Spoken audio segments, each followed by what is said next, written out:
Meus irmãos, a paz do Senhor, eu sou o pastor Marcelo Lobo, estou trazendo aqui esse devocional da semana. Nós estamos na semana do avivamento. Hoje é o dia da nossa conferência de avivamento. E eu estou trazendo aqui para os irmãos uma palavra de reflexão sobre isso. Muito se fala sobre avivamento na igreja e muito se foca nos fenômenos do Espírito Santo.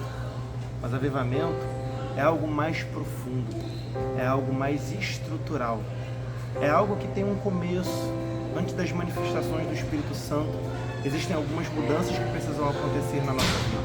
Porque, na verdade, uma igreja avivada é a reunião de pessoas avivadas.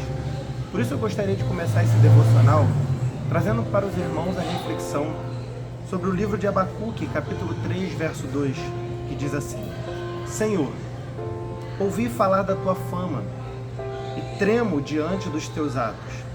Senhor, realiza de novo, aviva, em nossa época, as mesmas obras. Faze-as conhecidas em nosso tempo. E em tua ira, lembra-te da misericórdia. Abacuque, capítulo 3, verso 2. Irmãos, duas coisas podem acontecer quando o pecado de uma geração chega até Deus. Quando o limite de Deus estoura. Ou Deus derrama sobre essa geração, sobre esse povo, o seu juízo. Ou Ele derrama sobre o povo um avivamento. E Abacuque sabia exatamente o que ia acontecer. Pois no capítulo 2, Abacuque recebe a resposta de Deus e fica muito preocupado.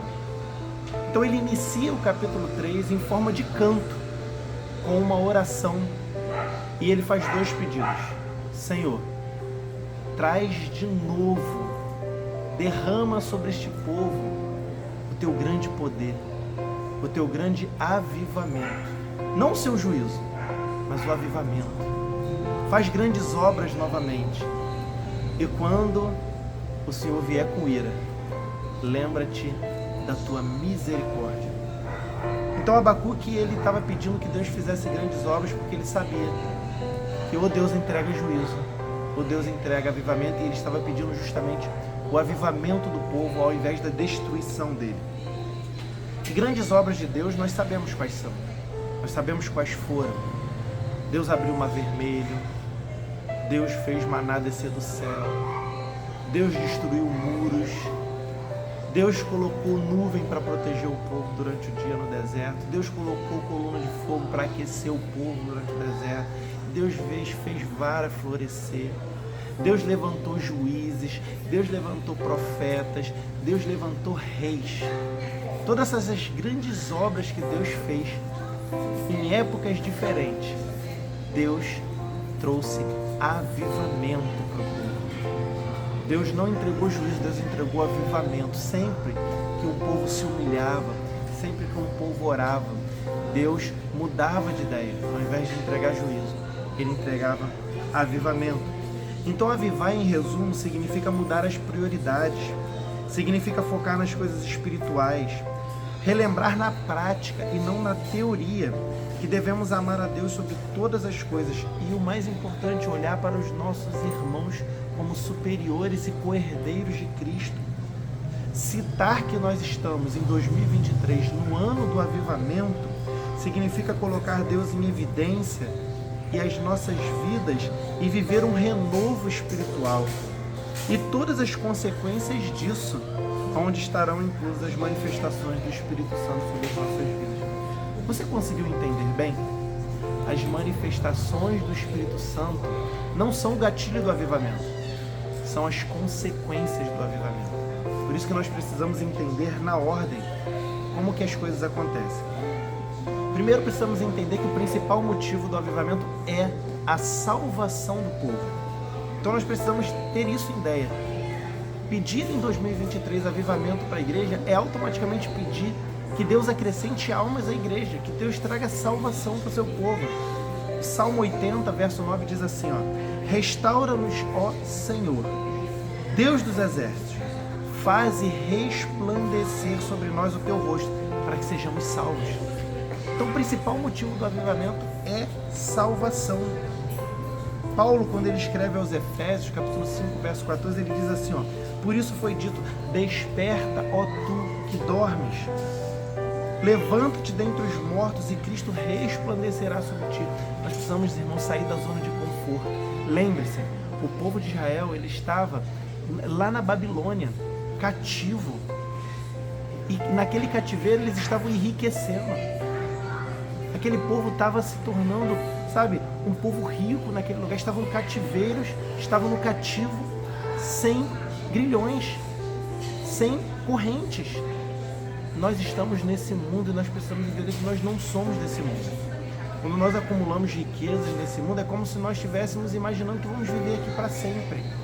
Na verdade, a igreja, quando ela foi avivada, lá em Atos dos Apóstolos, eles estavam vendendo as propriedades deles. Sabe por quê? Eles estavam dizendo assim, nós não somos desse tempo. Por que eu vou acumular riquezas aqui se eu não quero viver aqui para sempre? Então eu quero que a obra do Senhor cresça.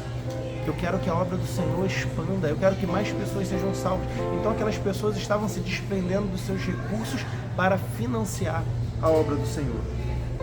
Então os eventos do avivamento, eles acontecem na seguinte ordem. Primeiro, a humilhação e a oração. São pontos iniciais para o avivamento. Olha o que está escrito em 2 Crônicas 7,14.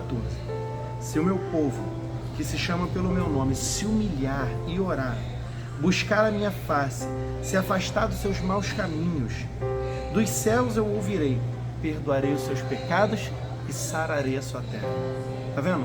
Se um povo se orar, se humilhar, buscar a face de Deus, ao invés de juízo, Deus traz avivamento. Logo em seguida, nós precisamos trocar a dúvida pela fé. Olha só o que o que Tiago escreve no capítulo 4, verso 8. Aproxime-se de Deus e Ele se aproximará de vocês. Pecadores, limpem suas mãos, e vocês, que têm a mente dividida, purifiquem o seu coração, deixando as dúvidas com relação ao Evangelho de lado e buscando a fé. A sua geração sedenta tem promessas. A sua prole tem promessas.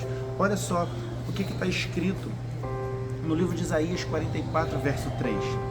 Pois derramarei água na terra sedenta, e torrentes de água seca derramarei o meu espírito sobre a sua prole, e a minha bênção sobre os seus descendentes. Nossos filhos e nossos netos precisam ter a mesma fé que nós temos. Assim, nós estaremos no passo do avivamento.